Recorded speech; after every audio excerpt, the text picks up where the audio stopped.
early for that racket, isn't it? Mike, turn it down. Thank you.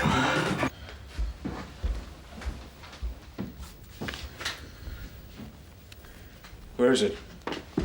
Where's what? Form guide. I left it near the sink. Gee, Dad, could it possibly be you threw it out and you can't remember? Don't get smart with me, Brad. I'll make you sorry you were born. You already did that a long time ago. Orange juice. You know, if we could find those red emissions coming from brown dwarfs, then we can greatly Yeah, infrared brown dwarfs all over the show. increase our knowledge. You cut the cheek and go buy me today's paper. No way, I'll be late for school. You just do as you're told. Since when did you start taking an interest in school, eh? Since I realised I don't want to be a loser like you. I'm out of here. I hope you've all brought in your ideas for our entry because the deadline for the interschool rocket competition is upon us. Hey, I've got a better idea. Why don't we build a stock car instead of a rocket? Brad knows how. Then we could race it. If I may continue. Now, I've spoken with the other two schools involved, and it sounds like the competition is going to be pretty stiff. I'd rather be working on a stock car any old day. It will mean having to skip drama. Oh, well, in that case... A rocket would make a nice change. I want the three best designs ready by tomorrow so we can choose which will be our official entry. Now, any volunteers for design, Chiefs? I've already started work on my design. Excellent. Nikki, anyone else? Sam? Yeah, sure. Good. And one more. What about you, Brad? You seem to have a lot to say for yourself. Get real? Drop kick like Brad. Hey, Brad can build a stock car, so a rocket to him is dead easy. Sure. Right, Brad? Piece of cake. Brad, stock rocket.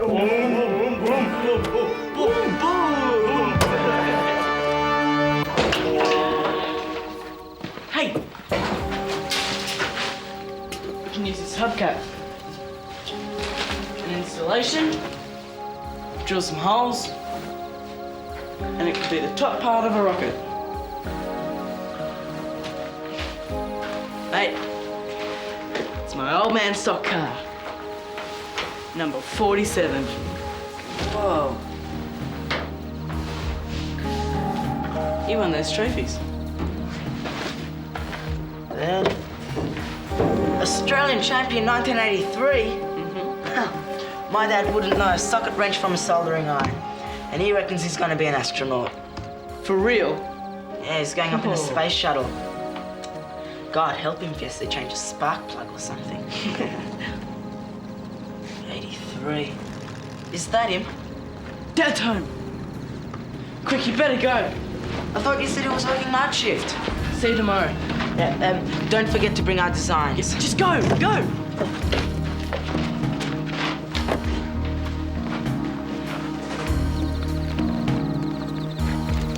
Who the hell are you? I'm pleased to meet you, Mr. Lawson.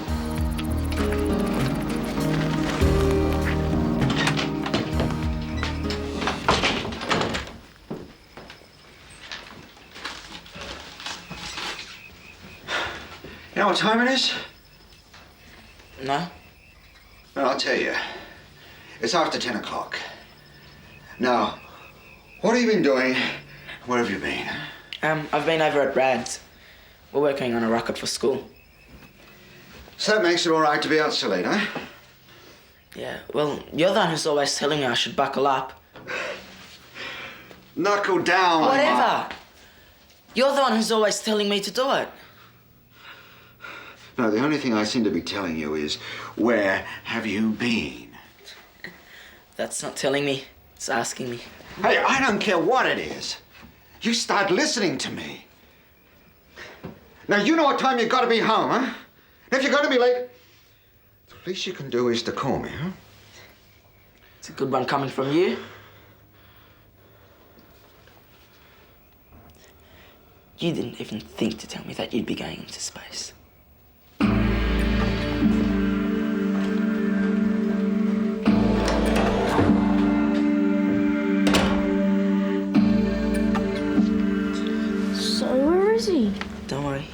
be here. But it's the recovery system that makes this design so unique. The coal bear recovery system means being able to reuse or relaunch the same rocket again and again. Thanks. Thank you, Nikki. That was very impressive. Right, that just leaves us with one more presentation. Brad's team.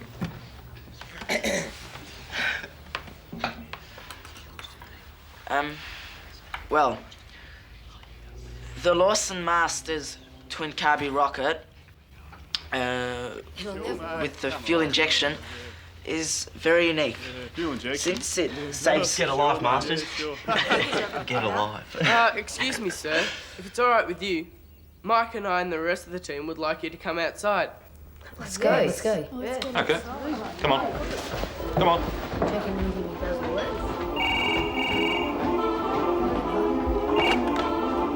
Hello, Christian Kramer. Okay, everyone be careful, okay?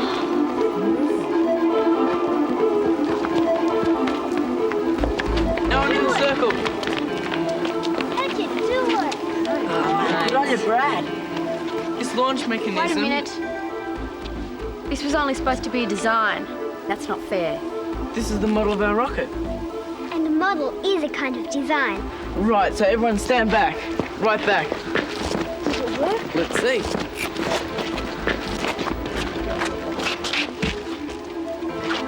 Okay, everyone count down with me from 5. 5. 4, 3, 2, 1.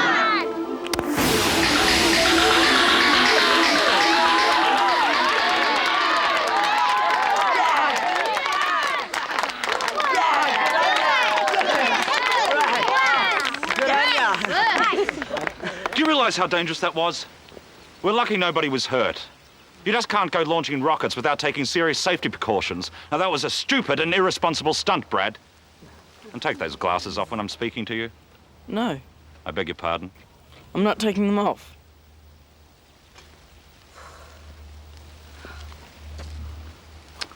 Okay. Your team wins.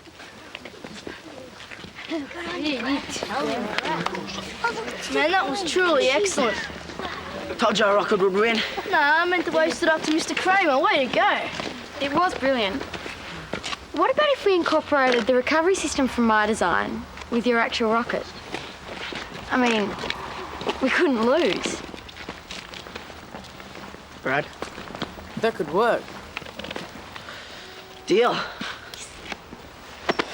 Come on, we're gonna get this inside. What happened to you? You right? Oh, I asked for it. I should have asked my old man if I could borrow his socket set. Never mind, let's get this.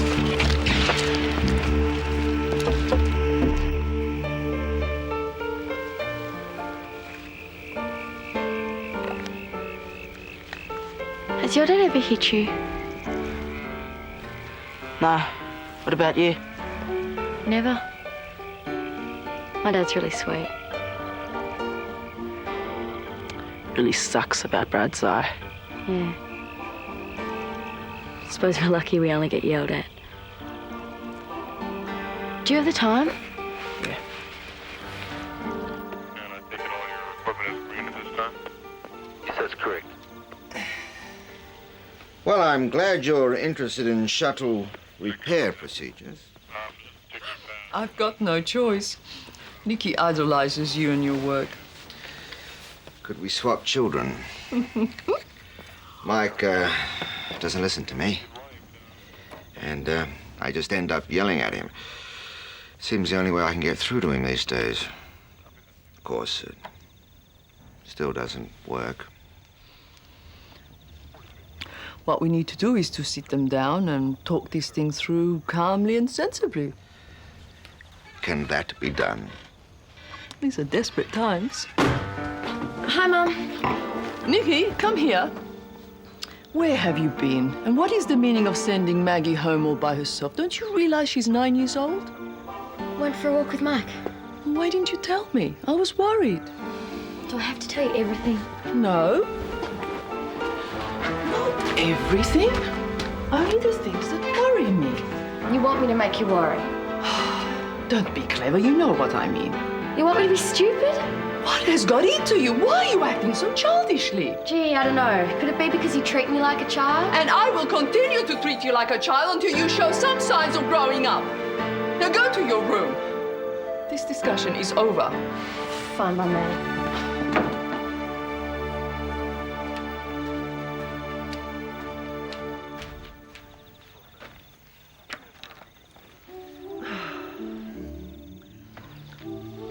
Calm and sensible.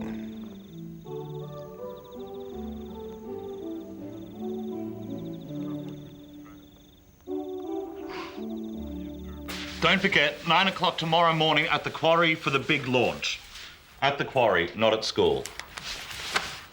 Okay? That's it. So Mum's invited you and your dad to come over tonight, have dinner, to sort things out. Do I have to be there? Of course you do. My mum and your dad want us to have a, quote, calm and sensible discussion of the issues that have been causing conflict between us and them. Why don't they just stick needles in us?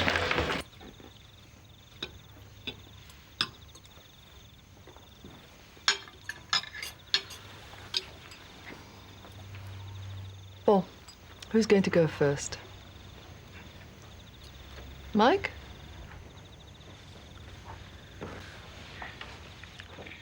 I think it sucks that Nikki and I have to have this stupid curfew. Well, that's it. That's all I want to say. Well, there's a very good reason for the curfew, as you would call it.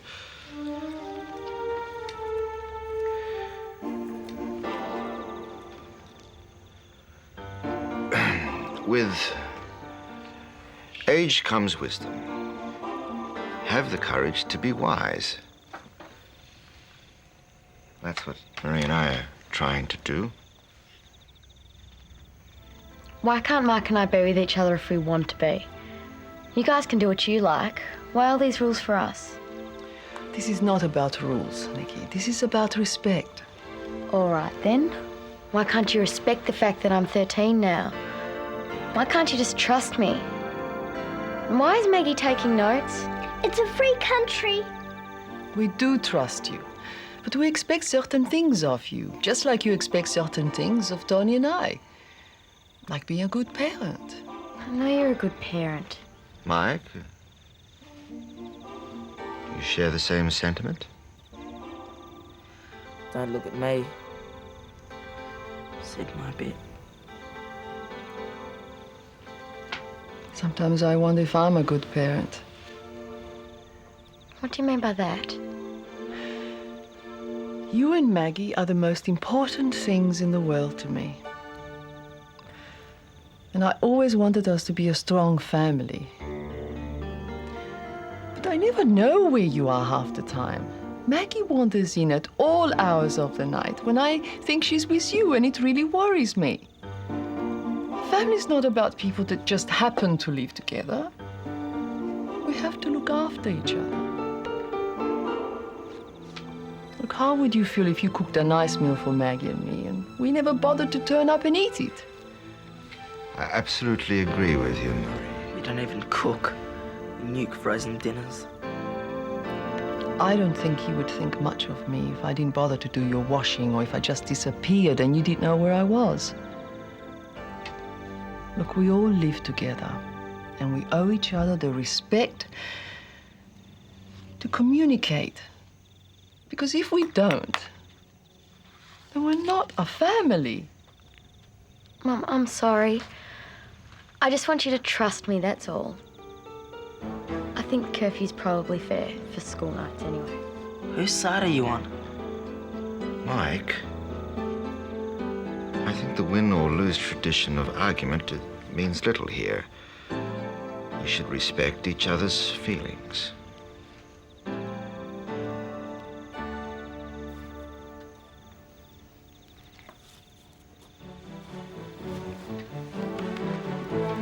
So,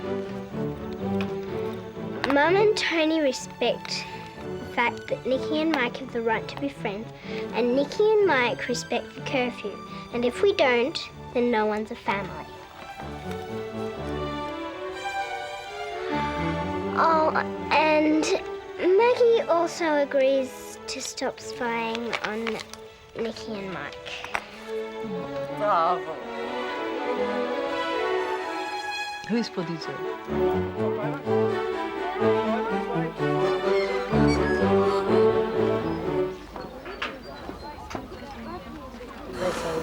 He's got the launch mechanism, okay? Did you make this thing yourself? No, actually, we bought it in a rocket shop. Boomerang one, huh? Do you know what you call a boomerang which doesn't come back? A stick. That was so funny, I forgot to laugh. Hope his rocket's as good as his sense of humour. Has to be better to win. Brad's still not here. Nah, and he's got the launch mechanism. Without it, we're sunk. Brad's still not here. You said we could count on him. Yeah. He'll come. Mike. He'll come. Mike. What are we going to do? I mean, we're going to make the biggest fools of ourselves in front of all of these people. Brad's not here. Can you... Well, just tell them to delay it a little bit and I'll go and pick him up. Right. Brad promised me he'd come. I mean, if it's one thing... Mike, let's go and get Brad. Nikki, do you know where he lives? Yep. Well, come on, hurry up. Thank you, Christian.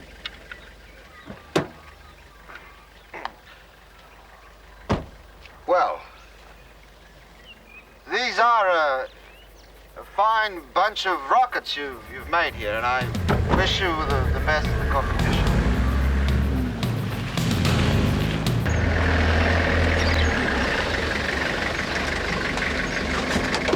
Marie, he's not real big on visitors.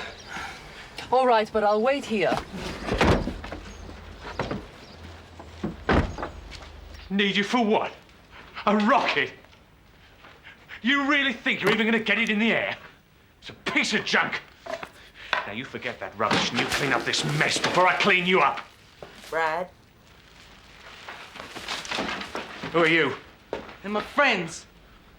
Since when did you have any friends, eh? Since I stopped bringing them home to see you. You cheeky...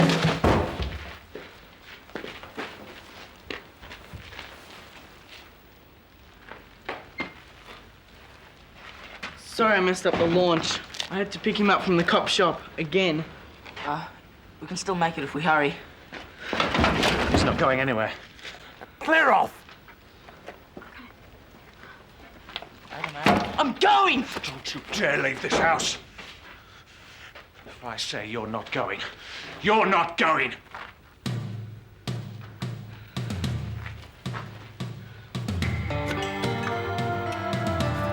'83 was a long time ago, Dad. Wait for me, I'm coming. You're wasting your time! A rocket? You'll never get it in the air. When this happens, they become known as brown dwarfs. And I think our show is about to continue, so I thank you for your attention. Thank you very much, Tony. Okay, people, 5 minutes to launch time. Please go back to your rockets and prepare. Thank you. Brad, what do I do with this? Okay, anybody who's not involved in the teams, please back behind the barrier. Okay, everybody well back behind the barrier, please, who's not involved in the team. Okay, please, can we have your attention? We're about to start the competition. Clayton High, you're first. Power up. Best of luck and commence your countdown when ready. 10, 9, 8, 7, 6, 5, 4, 3, 2, 1. Not bad luck, Clayton High, but a round of applause nonetheless. Okay, Richmond High, you're next. Power up.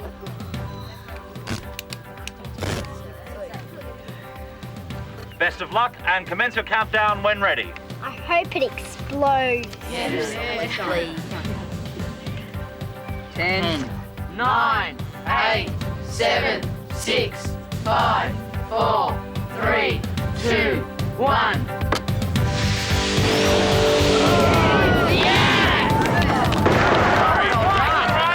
Well done, Richmond High. Okay, and last but not least, Capita. Best of luck and commence your countdown when ready. 10, 9, 8, 7, 6, 5, 4, 3, 2, 1.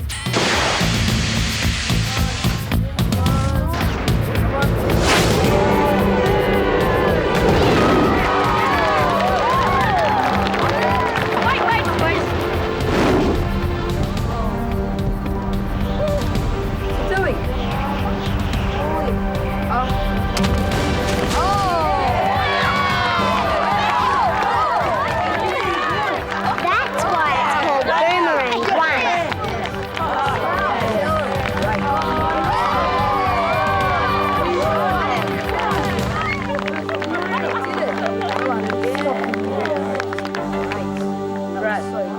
'Brad.